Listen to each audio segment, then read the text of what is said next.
كتاب تنبيهات على أحكام تختص بالمؤمنات لفضيلة الشيخ الدكتور صالح الفوزان، قال حفظه الله في مقدمة هذا الكتاب: لما كانت المرأة المسلمة لها مكانتها في الإسلام وقد أنيط بها كثير من المهام، كان النبي صلى الله عليه وسلم يخص النساء بتوجيهات وأوصى بهن في خطبته في عرفات، مما يدل على وجوب العناية بهن في كل زمان، ولا سيما في هذا الزمان الذي غزيت فيه المرأة المسلمة بصفة خاصة لسلبها كرامتها وإنزالها من مكانتها، فكان لا بد من توعيتها بالخطر ووصف طريق النجاة لها.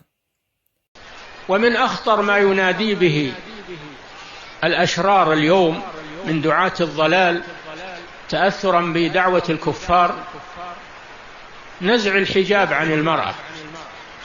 يريدون أن المرأة تنزع الحجاب الذي أمرها الله به وأمرها به رسول الله صلى الله عليه وسلم، الذي فيه صيانتها وكرامتها وحفظها.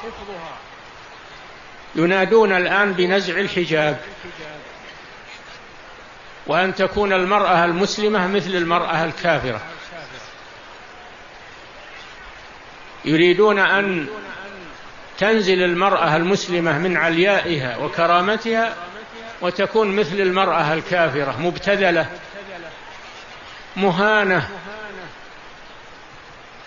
لا يحفظ لها كرامة.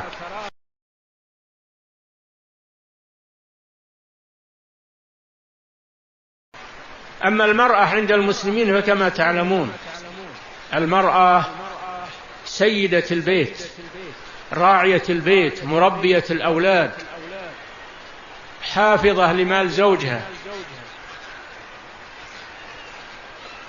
لها سيادة ولها مكانة، مكرمة مصونة، لا تسافر إلا ومعها ذو محرم يمشي معها، يحميها ويحفظها ويخدمها، ما تختلط مع الرجل، ما تخلو مع رجل لا يحل، ما تخلو إلا مع رجل من محارمها أو رجل تحل له كزوجها، مصونة،